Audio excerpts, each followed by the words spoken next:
चैतन्यनामृतम येन श्री जय श्री कृष्ण नमो विष्णु पदाय कृष्ण प्रस्ताय भूतले श्रीमति भक्ति वेदांत स्वामी इति नामिने नमस्ते सरस्वती देवे गौरवाणी प्रचारि निर्विशेष शून्यवादी पाश्चात्यादेशतारिणे जय श्री कृष्ण चैतन्य प्रभु नित्यानंदा श्री अद्वैत गदाधारा शिवासदि गौर भक्त वृंदा हरे कृष्ण कृष्ण कृष्ण हरे हरे हरे राम राम राम हरे हरे हरे कृष्णा। हाँ हरि बोल। सो हमने लास्ट क्लास में, मैं थोड़ा आपको ब्रीफ उसके बारे में बता देता हूँ कि लास्ट क्लास में हम लोगों ने इसके बारे में चर्चा की थी कि किस तरीके से हम लोग भक्ति में आगे बढ़ सकते हैं नाम जप के द्वारा और कीर्तन द्वारा, क्योंकि कीर्तन जो है वो सारे जितने भी भक्ति के जितने भी लिम्स है, जितने भी भक्ति के अंग है उसमें से सर्वश्रेष्ठ है और किंग है चैतन्य महाप्रभु के अनुसार। जो कीर्तन का जो अंग है वो किंग माना जाता है सारे दूसरे सारे 8 जितने भी अंग है। और किस तरीके से सिर्फ कीर्तन करने से, लेकिन कंडीशन ये है कि वो जो कीर्तन होना चाहिए, वो जप होना चाहिए, वो शुद्ध नाम होना चाहिए। तो अगर अपराध करेंगे तो उसका फल नहीं मिलेगा, उसका फल जो है वो काफ़ी समय के बाद मिलेगा। और नामाभास करेंगे तो हमको मोक्ष मिलेगा, लेकिन भक्ति प्रेम भगवान का नहीं मिल सकता है। तो जब हम शुद्ध नाम लेंगे तो किस तरीके से धीरे धीरे करके नाम रूप गुण और लीला ये सब प्रकट करते हैं हमारे सामने और उसके स्टेजेस हैं। तो लास्ट टाइम हमने इसके बारे में चर्चा की थी कि किस तरीके से निष्ठा, रुचि, आसक्ति, भाव, प्रेम। तो नॉर्मली जैसे जनरली क्या होता है कि जब हम नाम जप करते हैं और अगर हम शुद्ध नाम लेते हैं तो भावा के स्तर पे भगवान का दर्शन होता है हमारे आंखों के सामने और प्रेमा के स्तर पे भगवान की लीला में हम शामिल होते हैं। लेकिन साधक के लिए ये बहुत ऊंचा स्तर है। तो उसके पहले भी हम लोग भगवान का जो रूप है वो उसका अनुभव कर सकते हैं। तो मैंने बताया था कि इस तरीके से निष्ठा के स्तर पे भगवान का रूप हमें प्रकट होता है, या फिर मतलब एक तरीके से एक मेडिटेशन हो जाता है कि स्मरण अपने आप होने लगता है हमारे को भगवान के रूप का। उसके बाद रूप के बाद भगवान के गुणगान हम लोग करते हैं तो वो गुण में आता है, तो वो रुचि के स्तर पे आता है। उसके बाद आसक्ति के स्तर पे हम भगवान का लीला स्मरण ज़्यादा से ज़्यादा कर सकते हैं। और फिर भाव में तो भगवान साक्षात हमारी आंखों के सामने प्रकट होता है, क्योंकि भाव के स्तर पे भगवान की जो सामवेद्य और लादिनी शक्ति है, जो चित्त शक्ति है, वो हमारे हृदय में प्रवेश करती है। तो उसके बिना हम भगवान को इस जो भौतिक हमारे जो इंद्रिया है उसके द्वारा हम भगवान को नहीं देख सकते। तो भगवान को देखने के लिए भगवान की चित्त शक्ति की आवश्यकता है, उसी के बाद हम भगवान का दर्शन कर सकते हैं। तो जब लादिनी और सामवित पोटेंसी जब भगवान की हमारे शरीर में प्रवेश करती है उसके बाद भगवान का दर्शन करके हम उनकी लीला में पार्टिसिपेट कर सकते हैं। तो आज मैं आपके साथ कुछ स्मरण के बारे में चर्चा करना चाहता हूँ, क्योंकि कोई कभी जैसे प्रभुपाद के समय पे किसी भक्तों को शंका थी कि क्या हम सिर्फ भगवान का नाम जब सुने, क्योंकि प्रभुपाद जी ने काफ़ी जगह पे बोला है कि सिर्फ हमको भक्तों को सिर्फ नाम जब सुनना है, लेकिन भगवान का स्मरणम जो है उसकी आवश्यकता नहीं है, अपने आप सब कुछ आएगा। तो प्रभुपाद जी को ऐसा भक्तों ने प्रश्न पूछा था और उनके मैं उत्तर में आपको प्रस्तुत करना चाहता हूँ। तो प्रभुपाद के तात्पर्य श्रीमद् भागवतम में एक तात्पर्य के द्वारा और उनके लेटर्स के द्वारा। तो अगर मुझे ओके, मैं स्क्रीन शेयरिंग कर सकता हूँ ना? यस प्रभु जी। ओके, तो पहले हम प्रभुपाद का तात्पर्य देखेंगे। तो पूरा हम श्लोक और वो सब नहीं पढ़ेंगे, सीधा हम तात्पर्य पे जाएंगे। तो ये है 4th कैंटो, 4था स्कंद, 8वां अध्याय और श्लोक नंबर 53। तो हम सीधा तात्पर्य पे जाएंगे, परपट श्रीला प्रभुपाद जी का। ओके, तो यहाँ पे आप सभी देख सकते हो ना स्क्रीन को? आपको सबको दिख रहा है ना प्रभुपाद जी का परपट? यस प्रभु। ओके, सो हाँ, तो अभी प्रभुपाद जी के परपट में ऐसा बताया गया है कि within this universe there is a planet called Siddhaloka. The inhabitants of Siddhaloka are by nature perfect in the yoga achievements, which are of 8 varieties. One can become smaller than the smallest, lighter than the lightest, bigger than the biggest. One can immediately get whatever he likes. One can even create a planet, etc. These are some of the yogic perfections. By virtue of the Lagima Siddhi or purificatory process to become lighter than the lightest, the inhabitants of Siddhalok can fly in the sky without airplanes or airships. It is hinted herein by Narad Muni to Dhruv Maharaj that by meditating upon the transcendental form of the Lord and at the same time chanting the mantra, one becomes so perfect within 7 days that he can see the human beings who fly in the sky. Narad Muni uses the word japa, which indicates that a mantra to be chanted very confidential. One may ask, if it is confidential, why is it mentioned in the writing of Srimad Bhagavatam? It is confidential in this sense. One may receive a published mantra anywhere, but unless it is accepted through the chain of disciplic succession, the mantra does not act. It is said by authoritative sources that any mantra chanted without having being received from disciplic succession has no efficacy. Another point established in this verse is that meditation should be carried on with the chanting of a mantra. Chanting of the Hare Krishna Maha Mantra is the easiest process of meditation in this age. As soon as one chants the Hare Krishna Maha Mantra, he sees the forms of Krishna, Ram and their energies, and that is the perfect stage of trance. One should not artificially try to see the form of the Lord while chanting Hare Krishna. But when the chanting is performed offenselessly, the Lord will automatically reveal himself to the view of the chanter. Therefore, the chanter has to concentrate on hearing the vibration, and without extra endeavor on his part, the Lord will automatically appear.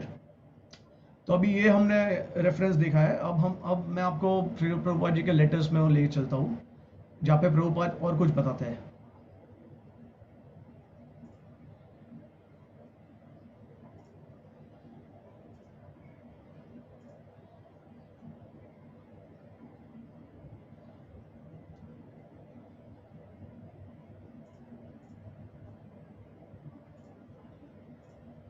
Okay, so I hope कि आप सबको दिख रहा है.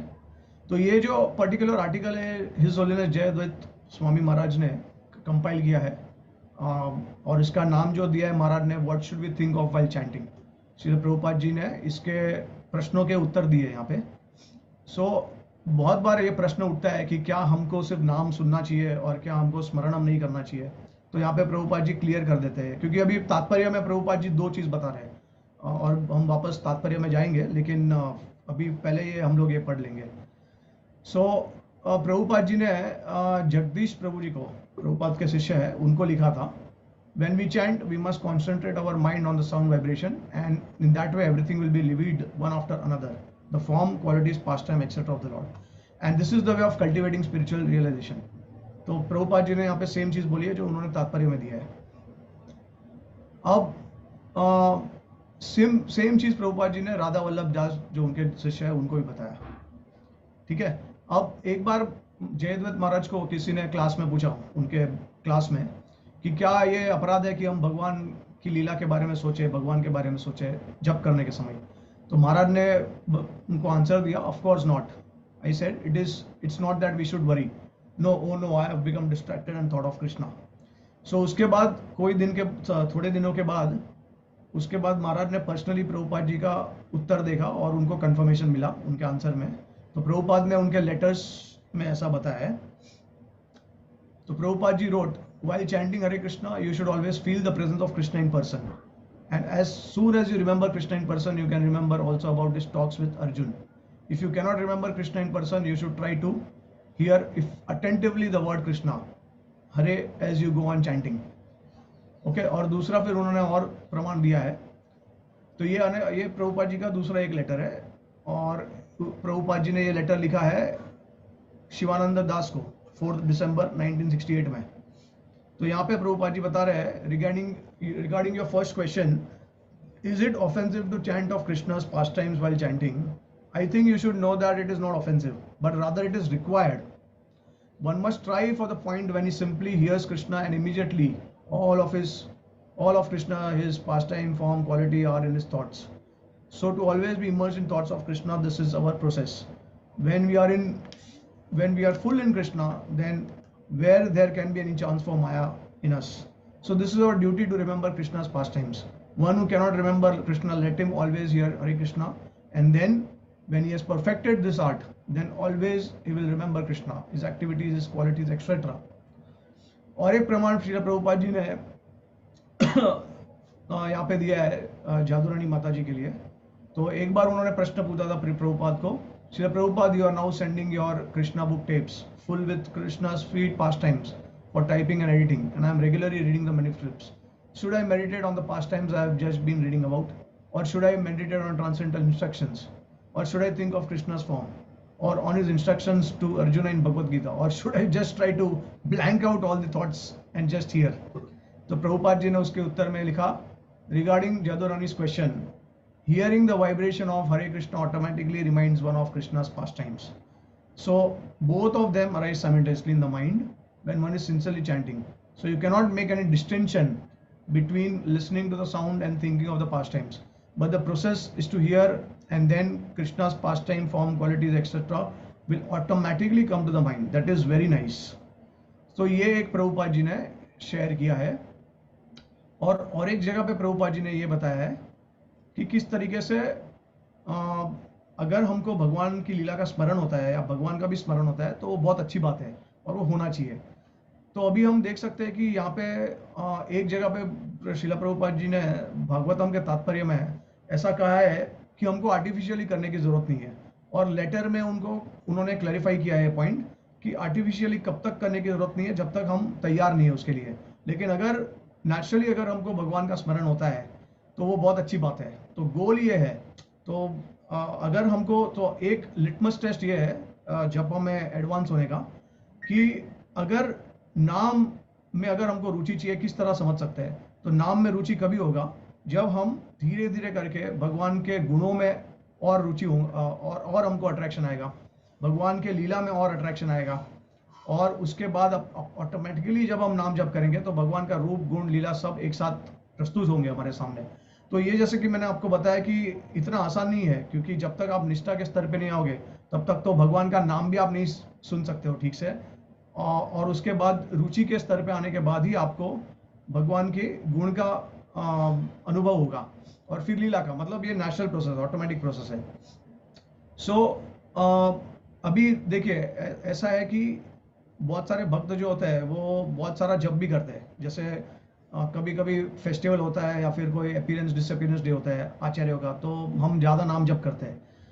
तो समझने की बात यह है कि ये अच्छी बात है कि हम ज़्यादा जप करते हैं क्वांटिटी के हिसाब से, लेकिन ये ज़रूरी नहीं है कि हम लोग जो नाम जप कर रहे हैं वो शुद्ध नाम है, क्योंकि शुद्ध नाम जब जप करते हैं तो इतने क्वांटिटी में ज़रूरत भी नहीं पड़ता है करने के लिए। अगर कोई शुद्ध नाम के स्तर पे पहुंच जाता है उसका मतलब है कि सिर्फ एक नाम, एक सिलेबल नाम का जप करने से भगवान को प्राप्त कर सकते हैं। सो अगर हमको रियली में समझना है कि हमारा नाम में रुचि है कि नहीं, तो इसका प्रमाण यही है कि कितना हमको भगवान की लीला का स्मरणम हो रहा है नाम जप करने के समय पे ऑटोमेटिकली। और भगवान का लीला स्मरणम कब हो सकता है? जब हम भगवान की लीला के बारे में खुद सुनेंगे। तो या तो हम प्रभुपाद और आचार्य के द्वारा, उनकी बुक के द्वारा, किताबों के द्वारा खुद पढ़े या सुने किसी भक्त से, तभी हमारा स्मरणम हो सकता है। क्योंकि ऐसा तो मुझे नहीं लगता है कि किसी भक्त ने अनुभव किया है कि नाम जप करने से ही सारा लीला अपने आप रिवील होता है, राइट? तो ऐसा तो शायद किसी के साथ नहीं हुआ रहेगा। या फिर अगर आपने प्रभुपाद जी के लिए पूरी लाइफ सेक्रीफाइस कर दी होगी तो शायद प्रभुपाद के स्पेशल मर्सी से आपको ये सब रिवील हो जाए अपने आप। लेकिन जब तक ये नहीं, हम अपने आप को पूरा सेक्रीफाइस नहीं करते तब तक हमको एक प्रैक्टिस, हम लोग साधक है तो हमको दो चीज़ करनी है। प्रभुपाद जी ने बहुत जगह पे लेटर्स में उन्होंने ये भी लिखा है कि chant 16 rounds attentively, sincerely, follow the regulative principles strictly, and Prabhupada बोले कि along with preaching read my books thoroughly, scrutinizingly, carefully, attentively, sincerely. ऐसे बहुत अलग अलग लेटर्स में, बहुत सारे लेटर्स में प्रभुपाद जी ने ये बोला है। सो प्रभुपाद जी ने ये भी कहा है कि अगर हम लोग प्रभुपाद के बुक्स नहीं पढ़ेंगे, ज्ञान नहीं लेंगे हम लोग, तो एक ऐसा समय आएगा भक्तों के जीवन में कि जब हम लोग सिर्फ सोएंगे, खाएंगे, पिएंगे और हमारा पतन हो सकता है भक्ति के मार्ग में। तो ये चैतन्य चरितामृत का मध्य लीला में श्रील प्रभुपाद जी बताता है। सो यहाँ पे देखिए, पहले के जो पैराग्राफ में प्रभुपाद जी के तात्पर्य में ये भी हमने पढ़ा, प्रभुपाद जी ये भी बताते हैं कि जो मंत्र नारद मुनि ने दिया था, वो जब उन्होंने जप किया ध्रुव महाराज ने, और जप करने के समय पे साथ साथ में भगवान का ध्यान भी कर रहे थे वो, तो प्रभुपाद जी एक जगह पे ऐसा बोल रहे हैं, और दूसरे ही परपट में प्रभुपाद जी कुछ अलग ही बता रहे हैं कि हमको आर्टिफिशियली मेडिटेट करने की जरूरत नहीं है। लेकिन फिर उनके लेटर से हमको समझ में आ गया क्लियरली कि अगर हम इनिशियल स्टेजेस में है भक्ति के, तो सिर्फ नाम सुनिए भगवान का, और जब हम एडवांस होंगे, जब हम ये सब ज्ञान प्राप्त करेंगे, तब हम लोग भगवान का नाम जप करेंगे तो ऑटोमेटिकली हम लोग को ध्यान में आएगा भगवान की लीला और उनके गुण। तो इसी के लिए देखिए, गुरु का भी जो रोल है हमारे जीवन में वो यही है। गुरु एक्चुअली में देखेंगे तो हरे कृष्ण महामंत्र के लिए गुरु की आवश्यकता नहीं है, ना कोई भक्त का संघ की आवश्यकता है, क्योंकि हरे कृष्ण महामंत्र खुद में ही बहुत शक्तिशाली है। तो कोई भी अगर बाय डिफॉल्ट अगर कोई शुद्ध नाम पे पहुंच जाता है, अगर वो जप करता है तो भगवान को प्राप्त कर सकता है, तो उसको कोई गुरु की आवश्यकता नहीं है। लेकिन शुद्ध नाम के स्तर पे आने के लिए हम लोग गुरु का आश्रय लेते हैं, और गुरु का जो मेन रिस्पॉन्सिबिलिटी है, तो जैसे हम बोलते हैं कि दिव्य ज्ञान प्रदान करना, तद विधि प्रणिपतेना परिप्रश्नेना सेवाया उपेक्षित ज्ञानम ज्ञानिना तत्वदर्शिना। तो गुरु का जो मेन रोल है वो आपको, क्योंकि वो लोग रियलाइज्ड है, वो लोग ने काफी अनुभव किया है, वो लोग बहुत एडवांस डिवोटीज है, तो वो लोग भक्तों को गाइड कर सकते हैं। और किस तरीके गाइड कर सकते हैं? उनके वाणी से। तो जो भी भक्तों के जीवन में कुछ भी अगर डाउट्स है, शंका है, वो उसका भंजन कर सकते हैं अपनी वाणी से, और उनको शास्त्र का जो सार है वो प्रस्तुत कर सकते हैं। देखिए, जब तक गुरु को ज्ञान नहीं होगा तब तक वो आपको मदद ही नहीं कर सकते हैं आप भक्ति में आगे बढ़ाने के लिए, आपके जितने भी शंका है उसको नष्ट करने के लिए, और आपको शास्त्र का जो मूल तत्व है वो समझाने के लिए। जैसे उदाहरण के तौर पे अभी कृष्ण की लीला में बहुत सारा रहस्य छुपा हुआ है। तो ये रहस्य जो है वो शास्त्र में ऐसा बताया गया है कि धर्मस्य तथ्यम निहितम गुह्यम महाजनो येना गता स पंथा, कि ये जो तत्व है, ये जो धर्मस्य निहितम, जो धर्म का जो उसका जो मतलब धर्म को हम कैसे डिकोड कर सकते हैं हमारे जीवन में, तो वो उसका एक ही उपाय बताया गया है, और वो उपाय ये है कि महाजनो येना गतासा पंथा, धर्म का जो रहस्य है वो उनके हृदय में छुपा हुआ है, और कहीं से आपको धर्म का रहस्य नहीं जानने मिल सकता है। तो ऐसे बहुत सारे उदाहरण में जिस तरीके से आप देख सकते हैं कि युधिष्ठिर महाराज ने भगवान कृष्ण ने उनको आदेश दिया था वॉर के समय पे कि आप बोलिए द्रोणाचार्य को कि अश्वत्थामा जो है उसका वध हो गया है, लेकिन युधिष्ठिर महाराज को लगा कि नहीं, ये धर्म के विरुद्ध है। हालांकि उनको ये नहीं मालूम था कि कृष्णा जो बोलते हैं वही अल्टीमेट धर्म होता है। तो थोड़े समय के लिए युधिष्ठिर महाराज भी थोड़े विचलित हो गए थे, और उन्होंने कृष्ण भगवान की नहीं सुनी, और उन्होंने जब अश्वत्थामा द एलिफेंट करके बोला, तो आपको पता है कि भीम ने शंख बजाया, द एलिफेंट वर्ड जो था उसको कवर कर दिया। तो उसके वजह से क्या हुआ कि युधिष्ठिर महाराज ने, क्योंकि भगवान के प्रति उनका फेथ नहीं दिखाया, तो उनके बाद थोड़े समय के लिए उनको नरक देखना पड़ा। अब ये क्या है? ये देखिए, भागवत में लिखा है कि जो पांडव थे वो तो भगवान के नित्य पार्षद भक्त है सब, लेकिन ये सिर्फ लीला थी भगवान की, क्योंकि भगवान अलग अलग स्तर पे अलग अलग चीज की स्थापना करते हैं। तो जब अगर भागवत के दृष्टि से देखते हैं हम लोग, तो हमको क्लियरली पता चल जाता है कि पांडव जो थे वो भगवान को पूरा शरणागत थे, तो कोई सवाल ही नहीं है कि युधिष्ठिर महाराज भगवान के खिलाफ जाए। लेकिन महाभारत में एक अलग ही दृष्टिकोण दिया गया है, क्योंकि महाभारत जो एक तरीके से कर्मकांड स्क्रिप्चर है, तो उसमें ये बताना जरूरी था कि किस तरीके से कर्म और अपना धर्म जो है वो निभाना चाहिए। तो युधिष्ठिर महाराज ये दिखा रहे हैं, लेकिन फिर भगवान ये भी दिखा रहे हैं कि सर्वधर्मान को परित्याग करो और मेरी शरण में आओ, यही सबसे बड़ा धर्म है। तो अलग शास्त्र, क्योंकि अलग अलग शास्त्र अलग अलग गुण में है, तो ये भगवान अलग अलग शास्त्रों के द्वारा अलग अलग पास टाइम करते हैं, और हमको दिखाते हैं कि किस तरीके से अलग अलग गुणों के हिसाब से अलग अलग लीला संभव है एक ही समय पे। ये बहुत जरूरी है। और ये जो तत्व है, क्योंकि धर्म को समझना असंभव है हमारे लिए, क्योंकि कभी कभी हमारे लिए जो धर्म हो सकता है वो किसी और के लिए अधर्म हो, और हमारे लिए जो अधर्म हो वो किसी और के लिए धर्म हो। तो किस तरीके से हम साबित कर सकते हैं कि क्या धर्म है क्या अधर्म है? तो एक ही उसका उपाय ये है कि भगवान कृष्ण जो बोलते हैं वो सबसे बड़ा धर्म है, और ये धर्म को समझने के लिए धर्मस्य तथ्यम निहितम गुह्यम महाजनो येना गता स पंथा, तो ये महाजन के हृदय में रहस्य छुपा हुआ है। तो इसी तरीके से जो महाजन होते हैं, भगवान के शुद्ध नित्य पार्षद होते हैं, वो हमको असली धर्म क्या है हमारा एज अ डिवोटी, फिर एज अ मतलब जो व्यक्ति समाज में है तो उनका क्या धर्म है, तो किस तरीके से हम इसको एक साथ में लेके चल सकते हैं इस समाज में। भक्ति कैसे करनी है और हमारा जो धर्म है वो कैसे करना है। क्योंकि एक जगह पे भागवतम में ये भी लिखा है कि जो भक्ति करता है तो उसको कोई किसी भी तरीके का कोई ऑब्लिगेशन नहीं होता है अपने पितृ को, अपने एंसेस्टर्स को, फिर अपने राजा को या कोई भी हो, तो उसको कोई ऑब्लिगेशन नहीं है। लेकिन ये समझना भी ज़रूरी है कि ये तभी संभव है जब हम एक शुद्ध स्तर पे होंगे भक्ति के। उसके पहले हमको थोड़े बहुत चीज़ें करनी पड़ेगी इस दुनिया में। तो कहने का मतलब ये है कि हमारे जो आचार्य है उन्होंने भगवान की लीला के बारे में बहुत कुछ बताया हमें। तो हमारा ये कर्तव्य है कि हमें उनके बारे में, भगवान की लीला के बारे में जानना चाहिए, उनके तत्वों को समझना चाहिए, उनकी लीला के तत्वों को। और हमको उस पर जब हम पढ़ेंगे, इसके लिए श्रीला प्रभुपाद जी ने ये भी बोला था कि all the devotees should read Krishna book before they go to sleep. एक जब आप सुबह को उठते हैं तो आपको सबसे पहले क्या स्मरण होगा, जो आपने रात को किया था, क्योंकि रात और सुबह का समय बहुत क्लोज है, तो वो हमको याद करने के लिए बहुत आसान है। तो इसी प्रकार से अगर हम स्टेडिली नित्यम भगवत सेवाया, अगर हम स्टेडिली अगर हम प्रभुपाद के बुक्स पढ़ेंगे या फिर भगवान की लीला के बारे में जानेंगे, समझेंगे, सुनेंगे, और इसके लिए प्रभुपाद जी ने ये भी गाया और ये मैंने आपके से पहले भी शेयर किया है कि हालांकि कीर्तन जो है वो सब अंगों में सबसे श्रेष्ठ है, लेकिन प्रभुपाद जी ने एक तात्पर्य में ये भी बताया ना कि श्रवणम जो है, अगर श्रवणम ठीक से नहीं होगा हमारा तो बाकी जितने भी अंग है वो ठीक से नहीं होंगे। तो एक तरीके से श्रवणम जो है वो सबसे इम्पोर्टेंट है साधक के लिए। श्रवणम के बिना आप आगे जा नहीं पाएंगे। श्रवणम, और इसी के लिए एक सीक्वेंस आता है, श्रवणम कीर्तनम स्मरणम, ये बहुत लॉजिकल सीक्वेंस है।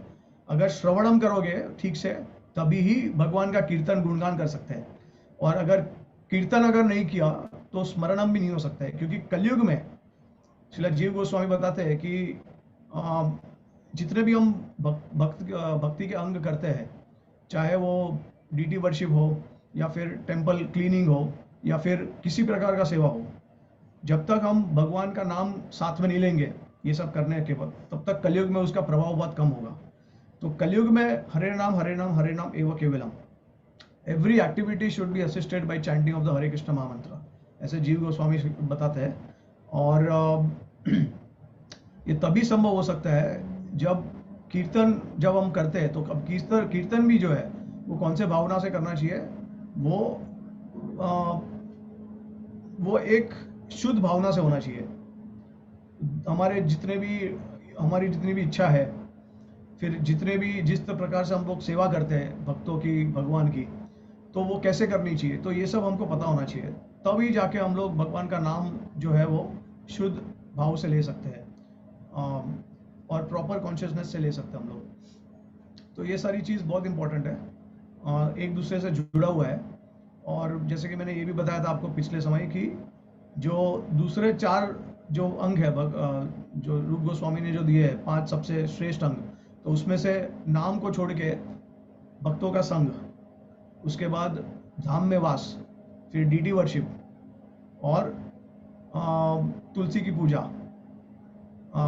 ये बहुत ज़रूरी है। भागवत सेवा ये बहुत ज़रूरी है।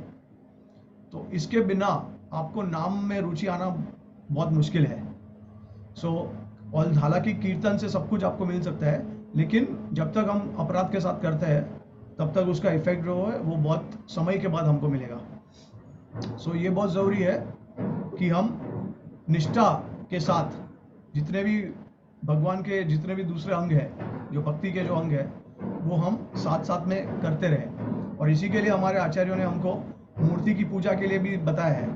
तो मूर्ति की पूजा जो है वो पंचरात्रिक विधि है, लेकिन श्रीमद् भागवत श्रवणम जो है, साधु संग, नाम, कीर्तन, वो सब भगवत विधि है।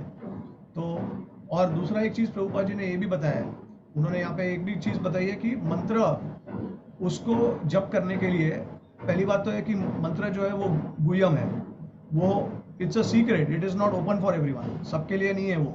हालांकि हम देखते हैं कि भारत में सब लोग गायत्री मंत्र है वो ओपनली सबके शेयर करते हैं, रेडियो में लगा देते हैं, स्पीकर्स में लगाते हैं, सबको सुनाई देता है, सबको पता है गायत्री मंत्र के बारे में।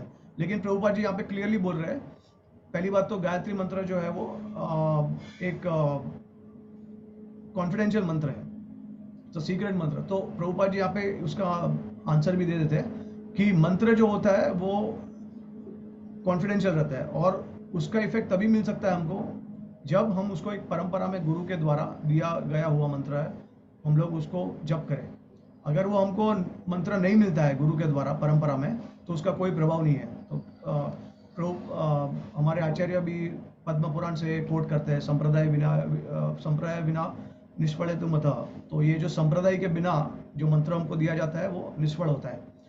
लेकिन ये मंत्र है, तो देखिए मंत्र जो है वो जो हमारे साधु लोग हैं, सेजेस जो है, नारद मुनि है, फिर अगस्त्य मुनि है, फिर ऐसे बहुत सारे हमारे जो साधु है, उन्होंने कंपोज किए हुए ये मंत्र और हमको दिए हैं।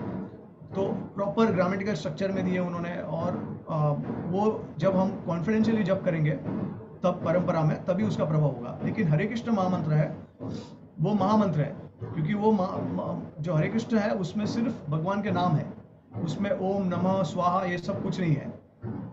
तो सिर्फ जब कोई पर्टिकुलर मंत्र में सिर्फ भगवान के नाम होते हैं तो उसको महामंत्र बोला जाता है, और महामंत्र कोई भी जप कर सकता है। हालांकि हरे कृष्ण महामंत्र का जो रेफरेंस है वो कलिसंत्र उपनिषद में है, जो एक वैदिक मंत्र है। तो हमको पता है कि वैदिक मंत्र होते हैं वो सिर्फ जो द्विज होते हैं वो लोग उसका जप कर सकते हैं। लेकिन यहाँ पे हम देख सकते हैं कि हरे कृष्ण महामंत्र तो पहले से ही दिया हुआ है हमको, तो हम कैसे वो कर सकते हैं? तो उसका कारण ये बताया हमारे आचार्य ने कि हरे कृष्ण महामंत्र है वो महामंत्र है। तो महामंत्र को कोई भी विधि विधान जो है शास्त्र का वो अप्लाई नहीं होता है, क्योंकि वो इंडिपेंडेंट है और बहुत मर्सीफुल है। हरे कृष्ण महामंत्र भगवान के समान ही है, वो नॉट डिफरेंट। तो इसके लिए बिना कोई समय, बिना कोई जगह, हम लोग हरे कृष्ण महामंत्र का जप कर सकते हैं हर समय हर जगह पे। लेकिन सिर्फ संबंध ज्ञान के साथ करना होता है, जब शुद्ध नाम लेना चाहिए।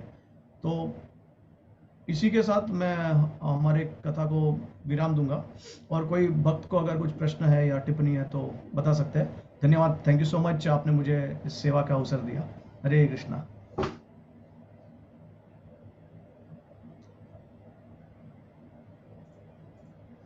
थैंक यू प्रभु जी। प्रभु जी, मेरा एक सवाल था, मैं पूछ सकता हूँ? हाँ प्रभु जी, यस। हाँ, अभी एंड में आपने कंक्लूड करने के वक्त बताया कि हरे कृष्ण महामंत्र जो है ये महामंत्र है और इसलिए इसको कोई विधि और ये लागू नहीं होता है, रेस्ट्रिक्शंस। तो इसका अर्थ हम ऐसा समझ सकते हैं प्रभु जी, अगर किसी का इनिशिएशन हुआ नहीं है तो उसके पहले जो वो चैंटिंग करता है तो उसका भी फल उसको इतना ही मिलता है जितना उसका इनिशिएशन होने के बाद में मिलता है, क्योंकि परंपरा में वो बाद में जुड़ जाता है दीक्षा के बाद में। बट ये हरे कृष्ण महामंत्र का उच्चारण हम इनिशिएशन के पहले भी जो भक्त कर रहे हैं उसका भी लाभ उन्हें उतना ही होता है। यस, ये बहुत अच्छा प्रश्न है। तो देखिए, पहली बात तो ये कि मैं आपको शायद एक फ्यूचर के क्लास में बताने वाला था कि हरे कृष्ण महामंत्र जो है वो कोई हमको दीक्षा गुरु नहीं देते हैं। एक्चुअली वो ऑलरेडी हमको शास्त्र से मिला हुआ है, और फिर चैतन्य महाप्रभु ने उसको ओपन कर दिया है।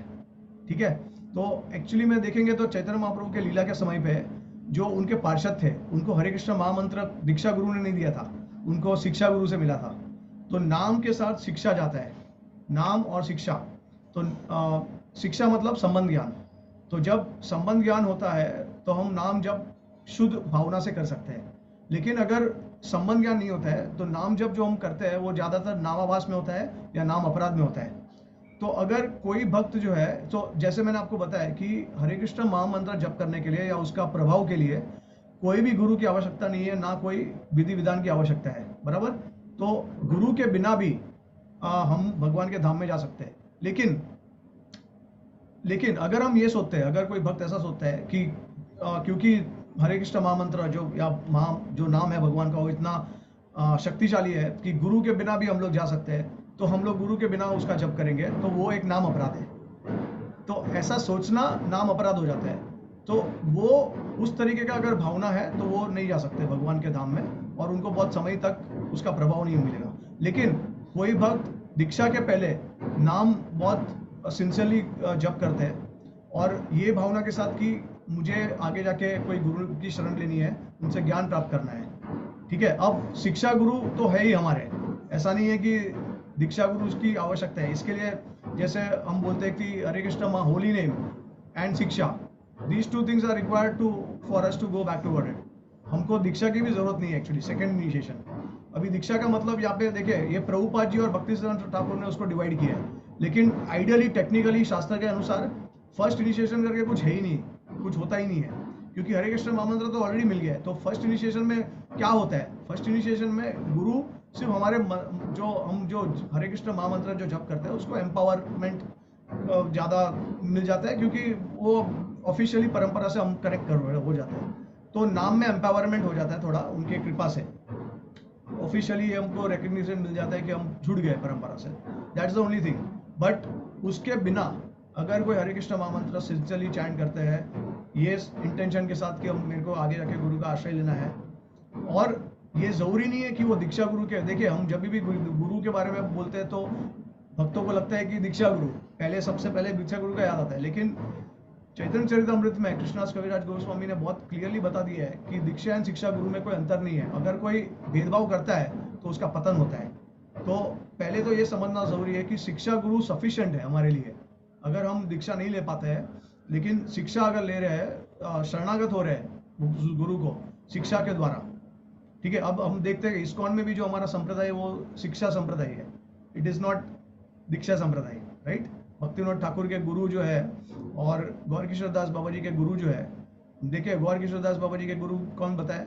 भक्तिविनोद ठाकुर। भक्तिविनोद ठाकुर के गुरु कौन बताए? जगन्नाथ दास बाबा जी।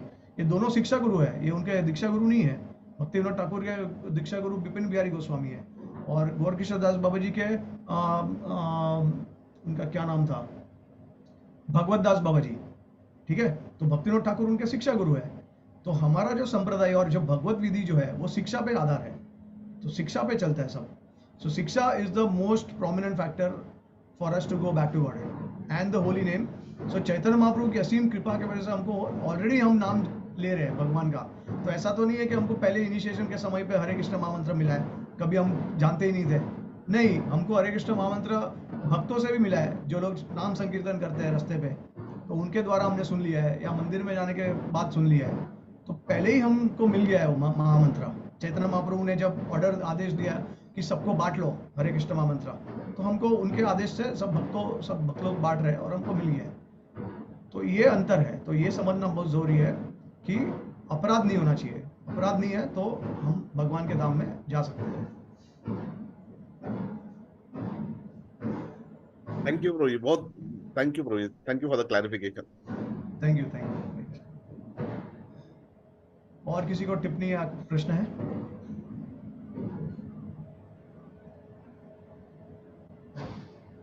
सो एक्चुअली मुझे नवीन गोपाल प्रभु को विश करना था, आज उनका बर्थडे है, 50th बर्थडे। सो अगर वो उनका दर्शन दे देंगे वीडियो में तो very happy Krishna conscious birthday to Naveen Gopal Prabhu. And आज के दिन हमारे लिए प्रार्थना करना कि हम भक्ति में भगवान का सेवा और भक्तों का सेवा करते रहे, और आपकी कृपा हमको हमेशा संघ के रूप में मिलते रहे। So thank you so much all the devotees. Dhanvat pranam to everyone. Hare Krishna. Thank you Premraj for the wonderful session. I recently heard मैं हाल ही में एक लेक्चर सुना था जहाँ पे ये प्रश्न मुझे भी आया था, स्मरण जप के साथ श्रवण के साथ स्मरण करना तो नेचुरली मैनिफेस्ट होना। आप वो बात आपने जो प्रभुपाद के तात्पर्य के अनुसार बताया, that really clarified a lot of things. Thank you so much for that. I'm really grateful. Yeah, thank you प्रभु जी। दूसरा एक मेरे को सिर्फ ये बोलना था कि देखिए ऐसा बहुत बार हुआ था कि प्रभुपाद के तात्पर्य में कुछ हम पढ़ते हैं, समझ नहीं पाते, फिर उनके शिष्य जो है उनको लेटर लिखते हैं और फिर क्लैरिफाई करते हैं। जैसे for example nectar of devotion में प्रभुपाद जी ने गणेश वर्शिप के बारे में बताया, गणपति के बारे में, कि किस तरीके से गणपति की पूजा करनी चाहिए हमको ऑब्स्टेकल्स रिमूव करने के लिए, राइट। ये मतलब भक्ति रसामृत सिंधु में प्रभुपाद जी ने उनके वर्डिंग्स में बताया। लेकिन फिर डिसाइपल्स ने उनको लेटर लिखा कि Prabhupada should be worship Lord Ganesh. And Prabhupada ji ने बहुत क्लियरली साफ साफ कह दिया कि अगर आप मुझे हर रोज $100,000 देंगे तो आप वर्शिप कर सकते हो गणपति जी का, अदरवाइज मैं रेकमेंड नहीं करूँगा। तो ये प्रभुपाद के पर्पट कभी कभी कंफ्यूजिंग भी होता है, क्योंकि अलग अलग जगह में प्रभुपाद जी अलग, अभी देखिए सेम तात्पर्य में प्रभुपाद जी ने दो अलग चीज़ बोली है। पहले के पैराग्राफ में उन्होंने बोला कि मेडिटेट करना चाहिए फॉर्म में, दूसरे पैराग्राफ में इमीडिएटली उन्होंने बोला कि नहीं करना चाहिए। बट फिर हम लेटर से समझ सकते हैं कि initially we should start with, because अब इनिशियली क्यों? क्योंकि हमने भगवान के बारे में सुना ही नहीं है कुछ, तो अब शुरुआत में तो हम सिर्फ भगवान का नाम ही सुनेंगे, लेकिन जब धीरे धीरे भगवान की लीलाओं के बारे में सुनेंगे तो अपने आप अट्रैक्शन होगा और अपने आप धीरे धीरे करके स्मरण होगा। तो इसके लिए बहुत ज़रूरी है। और देखिए, ये जप का अल्टीमेट रिजल्ट, अभी बहुत सारे लोग 64 माला करते हैं, बहुत सारे भक्त करते होंगे, लेकिन अगर वो सिर्फ नाम ही सुन रहे हैं, नाम सुन रहे हैं, या और उन डिस्ट्रैक्टेड है, तो उनका जप में इतना पोटेंसी नहीं है। सो अगर हमको जानना है कि हमारे को जप में कितना इंटरेस्ट आ रहा है, तो अल्टीमेटली लीला स्मरणम पे जाना चाहिए वो जप। ठीक है, देखिए चैतन्य महाप्रभु के लीला में भी एक मायावादी थे, वो भगवान राम का 24 घंटा स्मरण जप करते थे, और भगवान चैतन्य महाप्रभु ने उनको इग्नोर कर दिया, क्योंकि उनको पता था कि ये अंदर उसके हृदय में मायावाद भरा हुआ है और वो भगवान राम बनना चाहता है। तो ऐसा जरूरी नहीं है कि सिर्फ भक्त जो है वो पूरे टाइम 24 घंटा चैंट कर सकते हैं। जिसको भी आदत है, प्रैक्टिस है, कोई भी योगी है, वो भी भगवान का नाम जप कर सकता है, लेकिन क्या भावना के साथ जप कर रहे हैं वो कॉन्शियसनेस। और स्पेशली जब हम भगवान के भक्ति में जुड़ते हैं, तो भगवान की लीला का स्मरण हम अल्टीमेट गोल होना चाहिए हमारा, क्योंकि अल्टीमेटली हम भगवान की लीला में प्रवेश कर रहे हैं, हम भगवान को सेवा करने वाले हैं आगे जाके। तो ये एक नेचुरल सीक्वेंस में जाना चाहिए, और उससे हमको पता चल जाता है कि फाइनली हमको कितना रुचि है, कितना हम स्मरणम कर पा रहे हैं। तो जो लोग पहले भक्तिनाथ ठाकुर के समय में और भक्तिसिद्धांत ठाकुर के समय, भक्तिसिद्धांत ठाकुर के समय में जो लोग 64 माला 128 या 192 राउंड्स करते थे, तो उनमें उस तरीके का शुद्ध प्योरिटी थी कि वो लोग भगवान के नाम को स्मरणम कर पा। इसके लिए वो लोग हरिदास ठाकुर वो सब क्यों कर पाते थे कंटिन्यूसली? देखिए, साल में एक बार करना, महीने में एक बार करना, वो इतनी बड़ी बात नहीं है, लेकिन अगर आपको बोले हर रोज करो तो आप नहीं कर पाओगे, क्योंकि बहुत एक्सल्टेड स्टेज है वो। तो आसक्ति के स्तर पे वो स्टेज आता है जब आप भगवान का लीला स्मरण कर पाओगे, या फिर आप भाव के और प्रेम के स्तर पे होगे, वो तो अलग ही भगवान की असीम कृपा है, या मतलब आपने ऑलरेडी परफेक्शन अटेन किया है। लेकिन साधक, जब तक आप साधक है, तो आसक्ति के स्तर पे ही आप भगवान, जब तक भगवान के प्रति आसक्ति नहीं होगी, तब तक आप भगवान का लीला स्मरण कर ही नहीं सकते हो। और आचार्य ये भी बताते हैं कि रुचि और आसक्ति, ये दो अलग अलग स्टेज, तो डिफरेंस क्या है? तो उन्होंने बताया है कि रुचि के स्तर पे हमको भक्ति के जितने भी अंग है उससे हमको रुचि होती है ज़्यादातर, लेकिन भगवान की लीला के उसमें भगवान के प्रति इतना स्ट्रॉन्ग अटैचमेंट नहीं होता है। वो सिर्फ आसक्ति में जाते हैं, तभी भगवान के प्रति बाद में वो एक बॉन्डेज हो जाता है। It's a very natural thing. जैसे हमारे फैमिली में हम देखते हैं कि अगर हम, जब तक हम किसी से अटैच नहीं होते, तब तक हमको भाव नहीं प्रकट होते। तो उसी प्रकार से और अटैचमेंट कभी आ सकता है जब हम उनके बारे में सुनेंगे नहीं, उनके बारे में उनके साथ अनुभव नहीं करेंगे, और जब तक हमको नहीं पता चलेगा कि वो कितने महान व्यक्ति है, तब तक हमको अटैचमेंट नहीं होगा। तो इसके लिए अटैचमेंट, एक आसक्ति जो है अलग सेपरेट स्टेज है रुचि से। तो इस तरीके से हम समझ सकते हैं। सो इतना ही मैं इसके बारे में कहना चाहूँगा, बट हम अगले क्लास में कंटिन्यू कर सकते हैं। Hare Krishna, Premras Prabhu, thank you so much. We know you have a lot of things to share. You can go on till evening also, we know. आपके पास बहुत भंडार है with all not only knowledge but also you have understood and then assimilated, and also you have bhakti, we know that. So it is like your name is suggesting Prem Ras, you have a lot of ras and prem also. So thank you, Prabhu. We wanted to hear more and more from you. Wonderfully you are speaking, and also clearing up so many things with the Prabhupada purports and letters and a lot of Shastric references. Thank you so much, Prabhu. Thank you. And it's all only because of mercy of devotees like you all that मेरे को कुछ chance मिलता है आपकी सबकी सेवा करने का। We are nowhere near to you. इसी से मैं कुछ थोड़ा बहुत नहीं, we are taking blessings from you, inspiration from you. And as you said, Naveen Gopal Prabhu का आज Golden Jubilee appearance day है. So Naveen Gopal Prabhu, thank you so much for arranging this. In fact, it is these Japa talks, Japa sessions are his inspiration.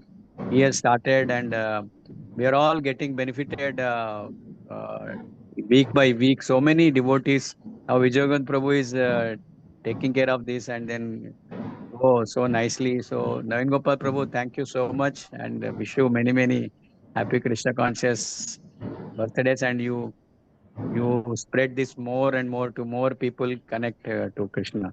So thank you, Prabhu. Thank you, everyone. Yeah, thank you, Naveen Gopal, so much, Prabhuji, so much for this wonderful opportunity. Vijay Govind Prabhuji, Remuna Prabhu, and all the devotees for their kindness upon me to allow me to share something for the service of all the devotees. Hare Krishna, Dandavat Pranam to each and every devotee. Thank you very much, Premaras Prabhu, for a wonderful session.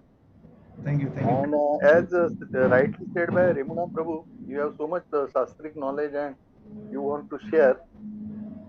So please keep on coming and sharing so that we will be enlivened and we will get Definitely. purified with your association. No. And Naveen Gopal Prabhu, many happy Krishna conscious years, Golden Jubilee. आपका दर्शन नहीं हुआ प्रभु? Prabhuji, I'm doing Aarti actually. Hey, we wanted to do your Aarti, Prabhu, please.